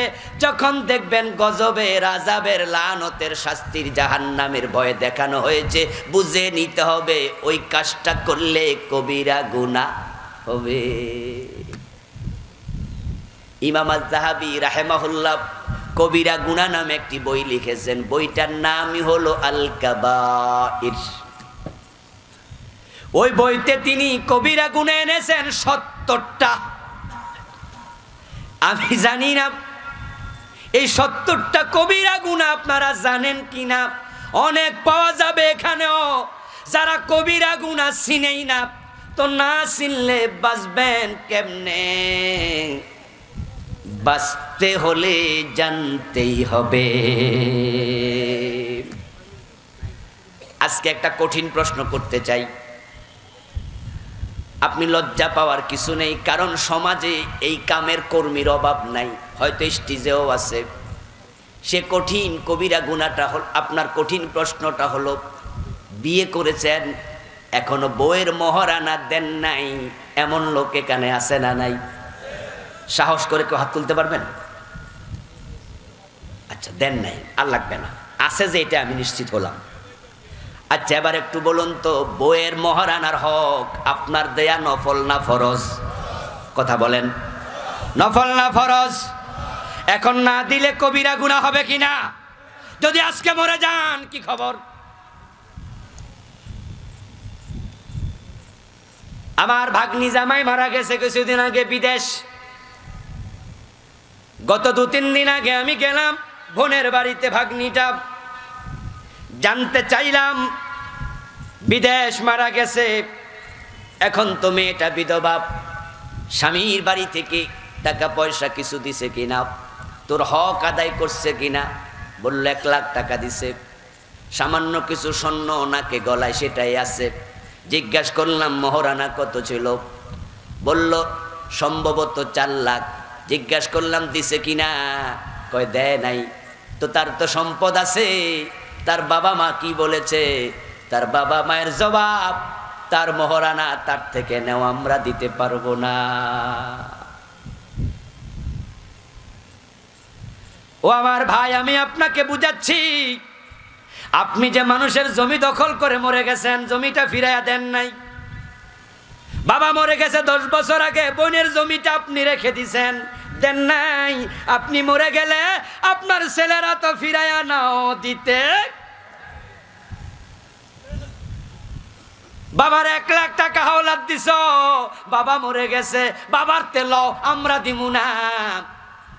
আপনি এটাকে হালকা ভাবে নেবেন না, হাসরের ময়দানে আপনাকে দিতেই হবে। সূরা নাবার শেষ আয়াত, একবারে শেষ আয়াত। হাসরের ময়দানে আল্লাহ তাআলা সব মাখলুককে একত্রিত করবেন, যত অপরাধী মাখলুক আছে আল্লাহ হিসাব করবেন। যখন হিসাব করবেন, ওয়ায়াকুলুল কাফিরু ইয়া লাইতানি কুনতু তুরাবা, ওই মাখলুকের হিসাব দেখে কাফেররা বলবে, আহা, আমরা যদি তাদের মতো মাটি হতাম, তাদের মতো মাটি হতাম। এই আয়াতের ব্যাখ্যা বিশ্বনবী বলেন, ব্যাখ্যাটা শোনো। যেই গরুর শিং ছিল, যে গরুর শিং ছিল না, ওই শিংওয়ালা গরু শিংবিহীন গরুর সাথে মাস্তানি করে গুতা মারে। এখন সে তো গুতা ফিরাতে পারে নাই, কারণ তার তো শিং নাই। আসরের ময়দানে ওই দুইটা গরুকে আল্লাহ জীবিত করবে। যেটার দুনিয়ায় শিং ছিল না ওটাকে শিং দেবেন, যেটার শিং ছিল ওটাকে শিং দেবেন না। এবার আল্লাহ বলবেন তুই তার কাছে 5টা গুতা পানা আসত, ওই 5টা গুতা আজকে ফিরাইয়া দে। কারণ তিনি তো ন্যায় বিচারক। তো দুনিয়ায় তো তার শিং দেয় নাই, শিং যদি দিত তাহলে সে গুতা খাইতো, আবার গুতা কিছু কথা কয় না ভাইয়েরা, গুতা কিছু দেখবেন 2 শিংওয়ালা লাগলে কিন্তু আবার মারামারি চলে 10 মিনিট 15 মিনিট। 2টা গরু শিং আছে, চলছে মারামারি, এক পর্যায়ে যেটা হেরে যায় এটা এবার দৌড় মারে জায়গা। কিন্তু যেটা শিঙে নাই হে মারামারি করবো কি দিয়া? হেরে শিং দেয় নাই কে? কথা বলেন, শিং দেয় নাই কে? এখন আল্লাহ না নেই বিচারক, সে যে শুধু গুতা খাইয়া গেল। আপনারা যারা ক্ষমতা পাইছেন ভুলে যাবেন না আপনারে ক্ষমতা দিছে কে? জুলুম করার জন্য দিছে? আপনার শরীরে বল আছে, বলটা দিছে কে? আপনার জায়গা আছে, জমি আছে, পয়সা আছে, এটা দিছে কে? আবার যে গরিব ঘরের সন্তান, একবারে যে জায়গায় সন্তান মা প্রসব করেছে ওই জায়গাটাও খাস জমি সরকারের জায়গায় থাকে। এত গরিব তার কিচ্ছু নাই, ওরে গরিব মায়ের পেটে পাঠাইছে কে? এখন আপনি পয়সাওয়ালা হইয়া মারবেন, জুলুম করবেন, ক্ষমতাওয়ালা হইয়া করবেন। আল্লাহ কয় আমি গরু ছাগল রেও ছাড়মু না, আর তুই তো মানুষ, তোরে তো হিসাবের জন্যই বানাইছি। তোর গর্দানে আমি ক্যামেরা দিয়ে দিছি, সব রেকর্ড করবো আমি। এখন বউয়ের মোহর দিলেন না, ওই গরু সিংওয়ালা গরু যখন 5টা গুতা মারবে, গুতা মারা শেষ। এবার আল্লাহ কি গরুর জন্য জান্নাত বানাইছে? জাহান্নাম বানাইছে? এবার আল্লাহ বলবেন কুনু তোরাবা, তোমরা মাটি হয়ে যাও, মাটির সাথে মিশে যাও। হাসরের মাঠে কাফেররা দেখবে ওই গরুগুলো হঠাৎ করে মাটির সাথে মিশে গেছে, জান্নাতও নাই জাহান্নামও নাই। তখন কাফেররা বলবে হায় রে, আমরা যদি আজকে মাটি হয়ে যেতাম। কিন্তু আপনার উপায় থাকবে না। ইমাম যাহাবীর লেখা আল কাবায়ের বইটা কিনবেন, কিনে আপনারা পড়বেন, আপনি কবিরা গুনাহ থেকে বাঁচতেই হবে। আচ্ছা, এখন যদি আজকে মৃত্যু হয় এখন কি হবে? কোনটা কবিরা করছেন জানেন তো না? 3টা অপরাধ, অপরাধ 3 ভাগে বিভক্ত। একটা অপরাধ আল্লাহর সাথে, আর একটা অপরাধ নিজের নফসের সাথে, আর একটা অপরাধ পাবলিকের সাথে। একটা অপরাধ আল্লাহর সাথে করেছেন, সেটার নাম শিরিক। যদি আপনি শিরিক করে থাকেন আজকেই আপনাকে শিরিক থেকে ফিরে আসতেই হবে। এই বিষয়ে আমার লেখা একটি বই আছে, যদিও আজকে এটা নাই আমার কাছে, এখানে শেষ হয়ে গেছে। আমি 29টা শিরিক লিখেছি। শিরিক যারা করবেন তারা তাওবা করবেন আজকেই। এখন তো আপনি জানেন না শিরিক করলেন কিনা। আমি সংক্ষেপে যদি বলি তাহলে বলবো আপনি আল্লাহর সিফাতের সাথে, আল্লাহর কুদরতের সাথে, আল্লাহর হুকুমতের সাথে, আল্লাহর জাতের সাথে, যেটা আল্লাহর জন্য খাস, এটাতে অন্যকে শামিল করলে এটার নামই শিরিক। যেমন ধরুন সন্তান দেয়ার মালিক কে? জোরে বলেন কে? যদি কেউ পীরের কাছে চায় এটাই শিরিক। এবার বলুন তো ইবাদতের মালিক কে? যদি কেউ পীরের পায়ে সেজদা দেয় এটার নামই শিরিক, কারণ সেজদা একটা ইবাদত। এবার বলুন তো নজর, মানত, মানতের কথা কোরআনে আছে না নাই? কোরআনে আছে, মানত প্রসঙ্গে আলোচনা। ওই মানত ইবাদত, তাই মানত হবে শুধু আল্লাহর নামে যদি কেউ করে। যদিও বিশ্ব নবী বলেছেন মানত করার মাঝে কোনো কল্যাণ নাই। মানত কিছু দৌড়াইয়াও দেয় না, মানত কিছু টেনেও আনে না, মানত শুধু কৃপণ থেকে কিছু মাল বের করে। কারণ মানতের স্টাইলটাই আল্লাহর অপছন্দনীয়। মানত করার সিস্টেমটা কি? হে আল্লাহ, তুমি যদি আমার এটা দাও তাহলে আমিও দিমু, এই না নাকি? মানত সিস্টেম কি? আল্লাহ, আমার ছেলে যদি মেট্রিকে A+ পায় তাহলে আমি ওই পাগলা মসজিদে 1000 টাকা দেব। যদিও পাগলা মসজিদে টাকার কোনো অভাব নাই, সবাই হিয়ানে দেয়, আর পাশে মসজিদ ভাঙ্গা পরে হিয়ানে দেয় না। এখন পাগলা মসজিদ ওলারা আমার উপর আমরা খেপবো, ওইটাও আল্লাহর ঘর। যদিও মানত হবে আল্লাহর জন্য, মানতের জিনিস মসজিদে দেয়া জায়েজ নাই, মানতের জিনিস মাদ্রাসা দেয়া জায়েজ নাই। মাসালা বলে যায়, সাবধান। জাকাতের টাকা, মানতের টাকা, সাদাকার টাকা, এগুলার হকদার গরিব। ইন্নামা সাদাকাতু লিল ফুকারা ওয়াল মাসাকিন ওয়াল আমিলিন আলাইহা ওয়াল মুআল্লাফাতি কুলুবুহুম ওয়া ফির রিকাব ওয়াল গারিমিন ওয়া ফি সাবিলিল্লাহ ওয়া ইবনিস সাবিল। আল্লাহ টাকাত বলছে, যাকাত, ফিতরা, সাদাকা, মানত, এই 8 খাতে হবে। মসজিদে যাকাতের টাকা দেয়া যাবে না, মানতের টাকার হুকুমও এক।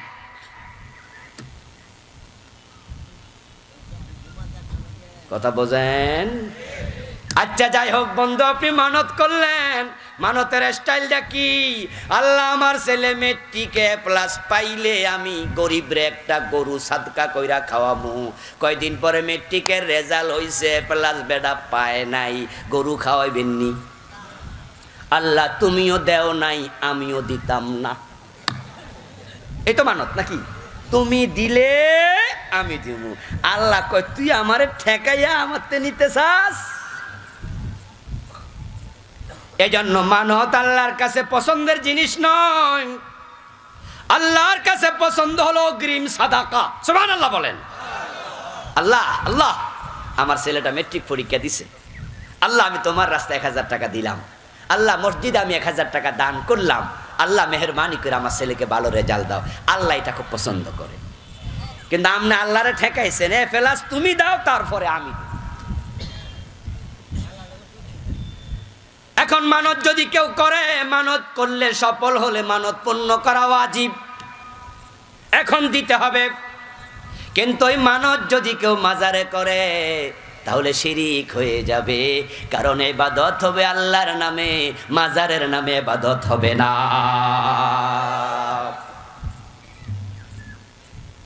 আমার বন্ধু, মসজিদে গেলে আল্লাহর আইন মানেন, আদালতে গেলে মানেন ব্রিটিশ আইন।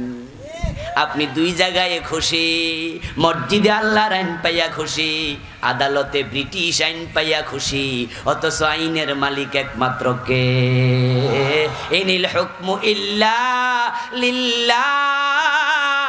কোরআনের বক্তব্য, হুকুম হবে একমাত্র আল্লাহর। আলা লাহুল খালকু ওয়াল আমরু। সাবধান, সৃষ্টি যার, আইন চলবে শুধুই তার। তাই 2 জায়গায় 2 জনের আইন মানলে ঈমান থাকবে না, এটা শিরিক। আরে ভাই, আমি ওয়াজ করলে কালকে আল্লাহর আইন কায়েম হয়ে যাবে, ব্যাপারটা মোটেও তা নয়। কিন্তু তারপরও ওয়াজ কেন করি? কারণ আল্লাহর আইন কায়েম হোক আর না হোক, শিরিক থেকে বাঁচতেই হবে।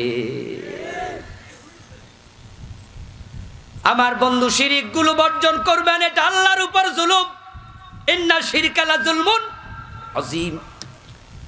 আরেকটা গুনাহ নিজের সাথে, যেটা হলো আল্লাহর আইন লঙ্ঘন। যেমন আল্লাহ কইছে গাছের কাছে যেও না, আদম যাইয়া বলছে রব্বানা যালামনা আনফুসানা। এখন আপনারা যারা মিথ্যা কথা বলে ফেলেছেন, নফসের উপর জুলুম হয়ে গেছে।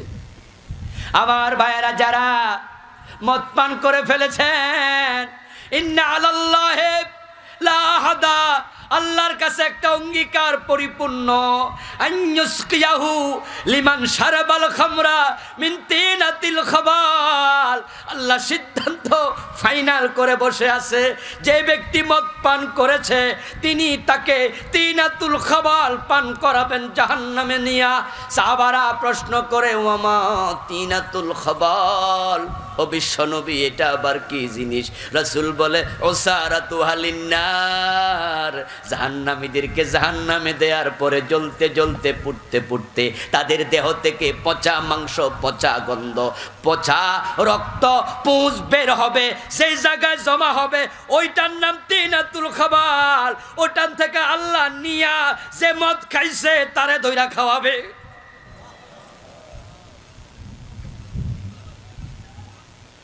তো যারা মদ খাইয়া ফেলছ তোমাদের উপায় নাই, নফসের উপর জুলুম। এখন এটার কি হবে? এই জাতীয় যত কবিরা গুনাহ আছে নফসের উপর হয়ে গেছে, তা থেকে বাঁচার শুধু একটা পথ, আজকেই তাওবা করতে হবে। আমার বন্ধু, তুমি খুন করেছ, খুন, এটাও নফসের উপর জুলুম। কারণ তুমি যারে খুন করছো তার ক্ষতি করো নাই, ক্ষতি করছো নিজের। কথা ভালো করে বুঝবেন।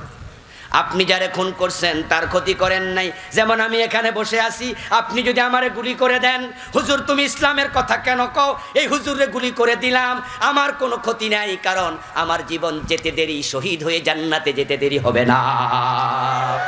আমার ক্ষতি আপনি কিন্তু করতে পারেন নাই, আমি জান্নাতে চলে গেছি, কিন্তু ক্ষতিটা হয়ে গেছে আপনার, কারণ আমার নফসের মালিক আপনি না আল্লাহ। জোরে বলেন, জানের মালিক কে? তো আল্লাহর জান হত্যা করার অধিকার আপনারে দিল কে?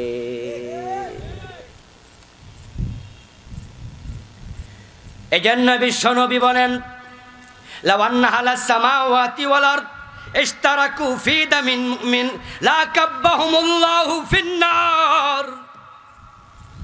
আকাশের সব ফেরেশতা, জমিনের 800 কোটি মানুষ সবাই যদি একমত হয়, চলো আবুল কালাম আজাদকে খুন করি, ফেরেশতা সব এসেছে, হাতে তলোয়ার নিয়া 800 কোটি মানুষ এসেছে, এতজন মিলে আমারে মারতে পারবে না।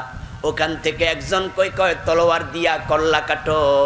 বাকি আকাশের ফেরেশতারা 800 কোটি মানুষ কয় আমরা তোমার সাথে একমত আছি, তুমি তারে কল্লা কাটো। আল্লাহর হাবিব বলে, বিনা দোষে আবুল কালাম আজাদরে কেন মারলা? এ সবগুলাকে আমি জাহান্নামী বানায়া ছেড়ে দেব।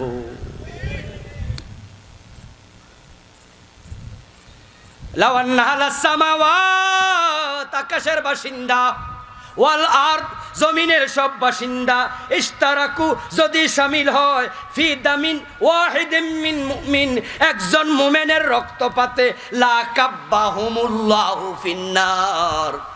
আল্লাহ কয়েকটা মানুষের জীবনের দাম আমার কাছে এত বেশি, তোদের সবগুলাকে জাহান্নামে একসাথে ফেলে দেব। من قتل نفسا بغير نفس أو فساد في الأرض فكأنما قتل الناس جميعا। যদি অন্যায় ভাবে একটা মানুষ মারো, তাম দুনিয়ার সব মানুষ মারার অপরাধ হবে। এজন্য আপনারা অনেকে আছেন বাড়িতে বৈশাও আপনি হত্যাকারী, ঘরে বৈশা হত্যাকারী, কাবা শরীফে বৈশা হত্যাকারী। সৌদি আরবে থাকেন, প্রতিদিন একবার কাবায় যান, 5 ওয়াক্ত নামাজের মাঝে 5 ওয়াক্তই পড়েন, 2-1 ওয়াক্ত পড়েন, মাসে একবার উমরা করেন, হজের সময় হজ করেন, বাংলাদেশে থাকেনই না, কিন্তু বাংলাদেশে যারা বিনা অপরাধে মানুষ মারে আপনি তাদের সাপোর্টার, আপনি কাবায় বসে হত্যাকারী হয়ে গেছেন। এখন আপনি তো নফসের উপর জুলুমকারী, কি করবেন? পথ একটা, তাওবা, তাওবা, তাওবা। 100 জন খুন করেও মাপ পাইয়া গেছে, এমন হাদিসও আছে না নাই? এখন আপনাদেরকে আমি আজকে ওয়াজটা করে যেতে চাই যে যারাই আপনারা কবিরা গুনার সাথে মিশে গেছেন, তাওবা আজকেই করতে হবে। 3 নাম্বার আরেকটা গুনাহ আছে যেটা অন্যের সাথে জড়িত, ওই গুনাহ এত মারাত্মক, তাওবা করলো মাপ নাই, ওটা আল্লাহ ক্ষমা করবে না। শিরিক করেছেন, আজকে তাওবা করেন, আল্লাহ কয়ে ক্ষমা করে দেব। আপনি মানুষ হত্যা করেছেন, মদ পান করেছেন, আল্লাহ কয়ে তাওবা করো, ক্ষমা করে দেব। কিন্তু চেয়ারম্যান সাহেবের 10 টাকা খাইয়া বসে আছেন, আল্লাহ আমারে মাফ করো, আল্লাহ কয়ে টাকাটা তো আমার না, আমি ক্ষমা করি কেমনে?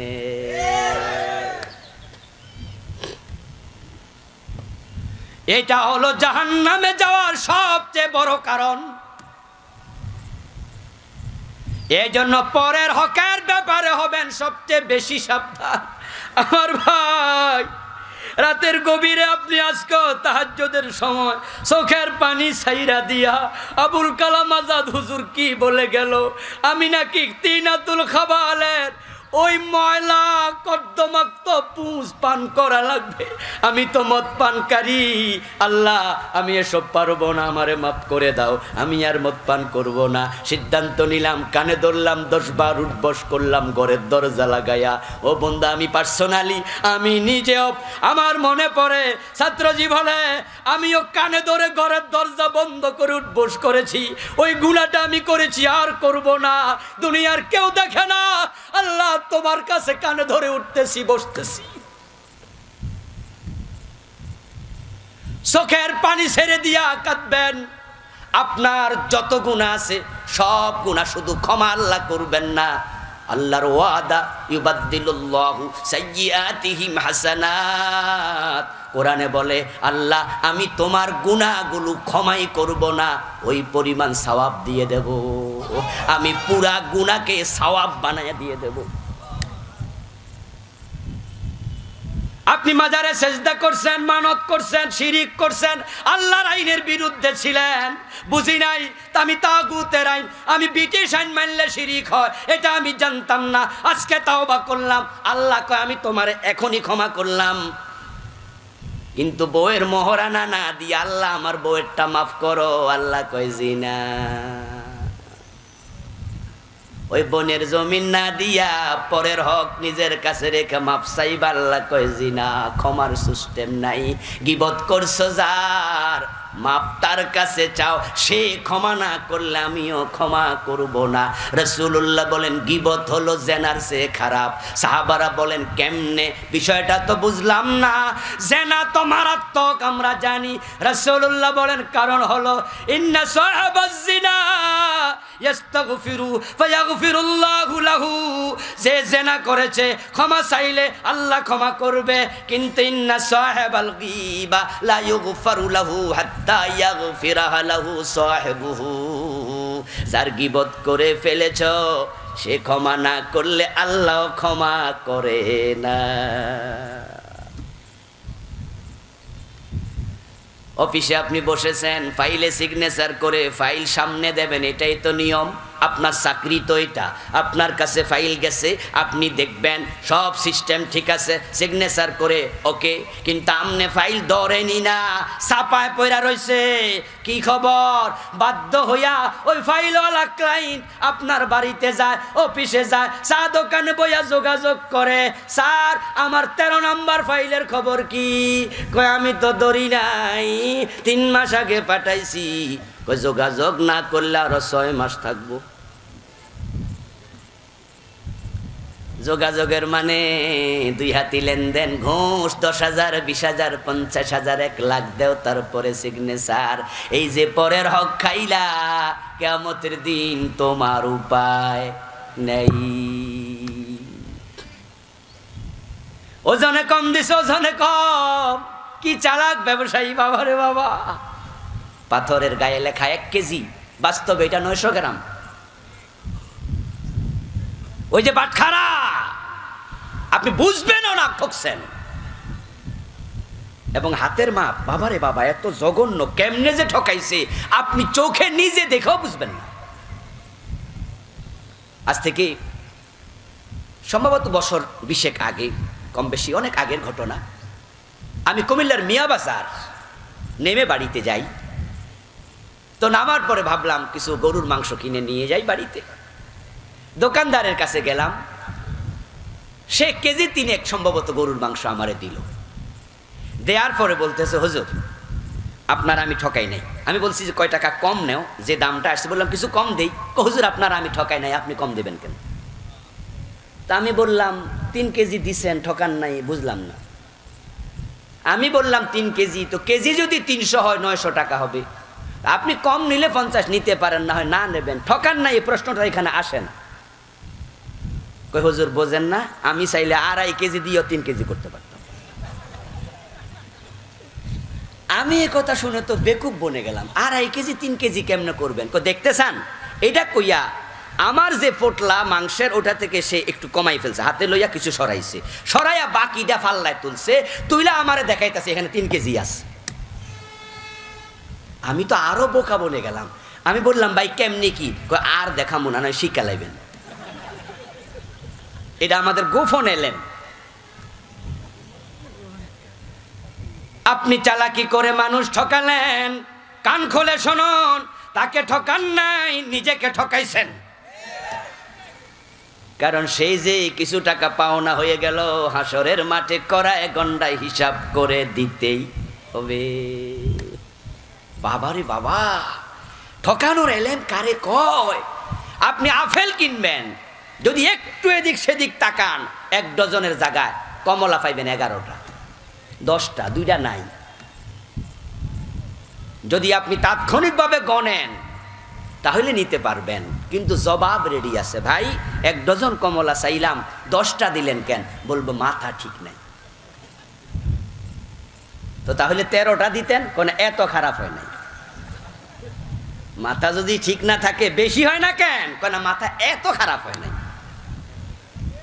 আপেল কিনবেন, পচাটা দিয়ে দেবে, এমন লোক আছে কিনা? আপনাদের মাঝে আছে। এই লাউ গাছ থেকে লাউটা পেরে আপনি হাজি সাহেব আসরের টাইমে বাজারে আসতেছেন, বউ আপনারে কইছে হ্যাঁ বাজারে লাউটা বিক্রি করে দেন, পোলাপান তো লাউটাও এখন কম খায়।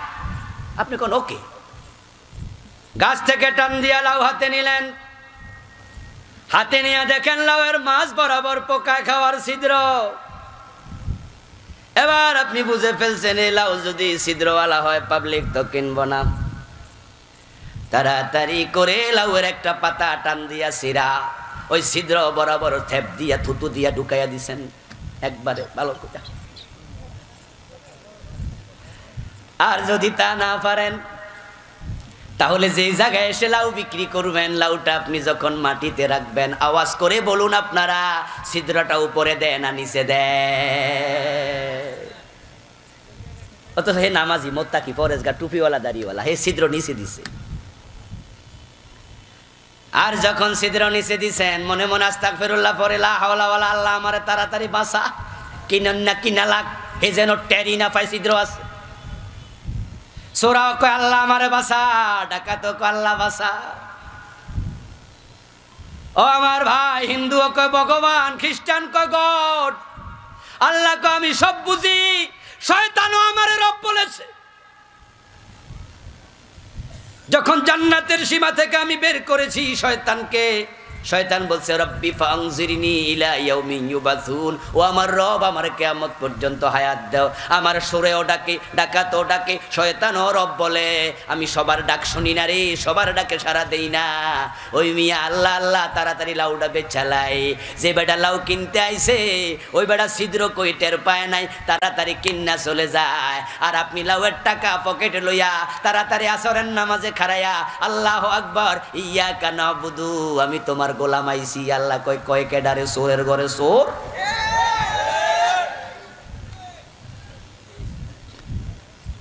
তুই আমার গোলাম কইল কে?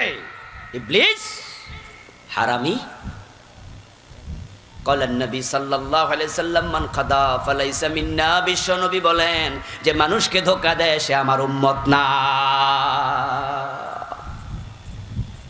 কেন আপনি এসব করেন? নিজে ঠকবেন, মানুষকে ঠকাতে পারবেন না।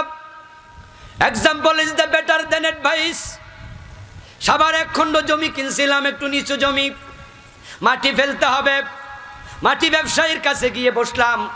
সেখানে আমি আবার সাবার এলাকায় খুব পরিচিত মানুষ, কিশোরগঞ্জ লোকেরা আমারে কিছু চিনে। ওখানে আমি 14 বছর ছিলাম, আমারে ঘরে ঘরে লোকেরা আলহামদুলিল্লাহ চিনে। ওই মাটিওয়ালা ব্যবসায়ী আমারে চিনে। আমি মাটির ব্যবসায়ীর সাথে কথা বলছি, উনার ছেলে হাফসখানায় পড়ে, এত বড় দাড়িওয়ালা। উনি আমারে বলছে হুজুর 2 টাকা বেশি নেব, আপনাকে ঠকাবো না। আমি বললাম বন্ধু আমারে আপনি ঠকাবেন কেমনে? আপনি দাম আমার সাথে ক্লিয়ার করেন, যদি আপনি আমারে মাটি কম দেন আমি ঠকবো না, ঠকবেন আপনি নিজে। এ কয় হুজুর এই আপনারা কথা কইলেই শুধু আখেরাত আখেরাত। আমি কই জি, আমরা আখেরাত নিয়ে চলি।